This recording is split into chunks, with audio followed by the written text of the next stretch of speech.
How could one machine gun remain on the front lines from the very first day of World War II until the last shots of 1945, even after a so-called superior replacement was introduced? The story begins with the MG34. When it first appeared, it was the most advanced machine gun the world had ever seen, engineered to perform multiple roles on the battlefield. What few realize is that this weapon wasn't created during the war, but in the shadows, years before it began. Everyone has heard of the deadly reputation of German machine guns, but what made them so devastating wasn't just raw firepower, it was the details. How the gun was carried, how ammunition was packed, how the crews were trained, and how entire infantry squads were organized around its rate of fire. This system turned the MG34 into far more than a weapon. It was the backbone of Germany's battlefield strategy. Even when the faster MG42 was introduced, the MG34 didn't disappear. It kept fighting until the very end, and now we're going to uncover why. After World War I, the German military knew the next conflict was only a matter of time. Officially, the Treaty of Versailles forbade them from building new weapons. But behind closed doors, German engineers were already working in secret, designing a machine gun unlike any the world had seen. The heavy, water-cooled guns of the First World War had been powerful but clumsy, slow to set up, hard to move, and limited in purpose. What the Germans wanted now was a single weapon that could do it all. Light enough for infantry to carry, powerful enough to mount on tanks and vehicles, adaptable enough for anti-aircraft defense, and even usable on aircraft. Where the Americans needed multiple guns for different roles, the M2 for heavy fire, the M1919 for medium support, and the BAR for mobile firepower, Germany envisioned one weapon capable of replacing them all. And with the MG34, they came closer than anyone thought possible. A small team of experts worked in secrecy, and by 1934, the design was complete. 2 years later, it entered full production, hidden from the eyes of the world.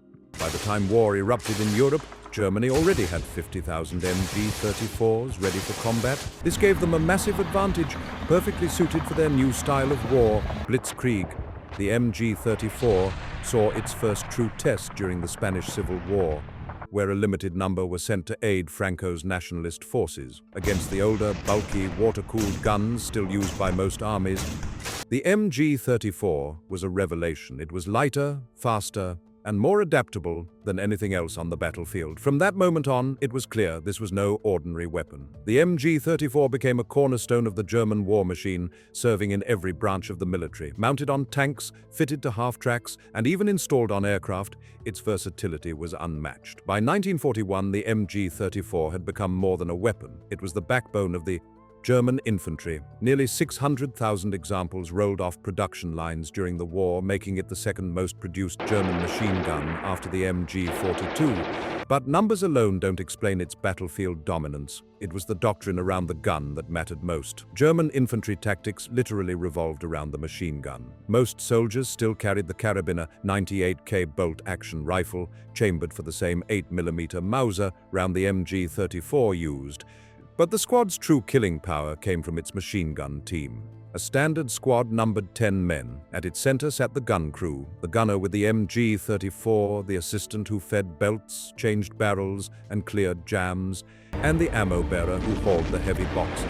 Both corps crewmen carried pistols for personal defense, while the squad leader, typically armed with an MP40, directed movement and fire. The remaining riflemen and carriers existed to shield the gun, move under its suppressive fire, and keep the whole system supplied. Sustained fire was essential, and that demanded logistics. Squads often used a horse or donkey with a cart to haul extra ammunition, otherwise the weight was simply too much for men on foot. The MG34 used a 50-round belt coiled inside a metal drum that clipped to the left side of the weapon, an arrangement that kept rounds clean and ready. Many opposing armies still relied on loose belts slung over shoulders, exposing ammunition to dust and the elements and hampering movement.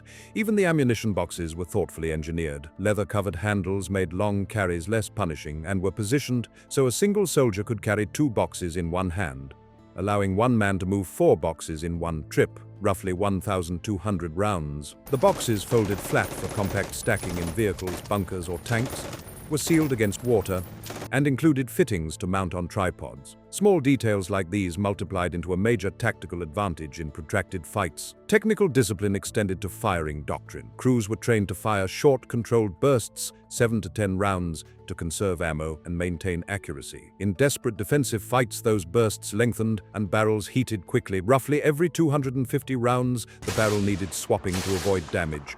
A practiced crew could change a barrel in seconds, but every second of silence invited the enemy to close the distance. What truly transformed the MG34 into something far more dangerous than a mere light machine gun was the Lafette tripod. This wasn't a crude stand. It was a precision mount that turned the weapon into an effective heavy machine gun system. Unlike many Allied tripods that had to be dug in and braced with sandbags, the Lafette incorporated a recoil buffer that softened firing shock and improved accuracy at long range. It featured a remote trigger system, so the gunner could lie low and fire without directly shouldering the weapon.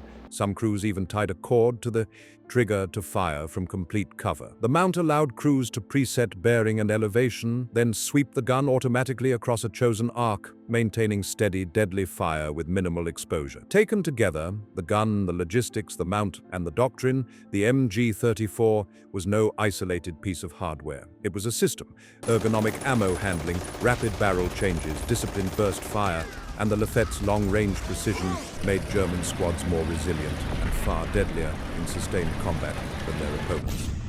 Those small, often overlooked refinements are exactly why the MG34 shaped the way battles were fought and why its legacy endured long after it first sang across the European battlefields. It meant the weapon could dominate an entire section of the battlefield on its own, striking anything that dared move through its line of fire, even without a gunner physically behind it, perfect for ambushes, rearguard actions, or locking down choke points. The system allowed the MG34 to hold ground almost like a silent sentinel. The mount could also take an optical sight, extending its lethal accuracy out to 2,000 meters. For anti-aircraft defense, it carried a spiderweb-style sight designed to track low-flying planes. The complete Lafette mount weighed around 40 pounds, bulkier and more complex than anything the Allies fielded, but it transformed the MG34 into an unmatched heavy machine gun platform. And crucially, it worked just as well with the MG42. The MG34 was also the standard secondary armament mounted on German tanks and armored vehicles throughout the war.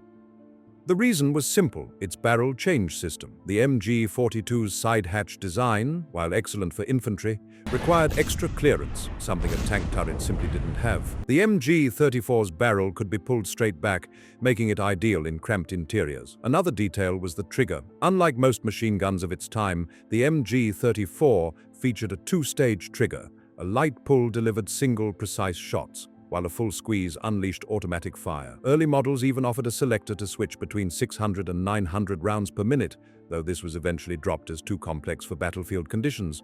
So if the MG34 was so advanced, why was it gradually replaced by the MG42? The answer lies in production and battlefield durability. The MG34 was never designed for the scale of a world war.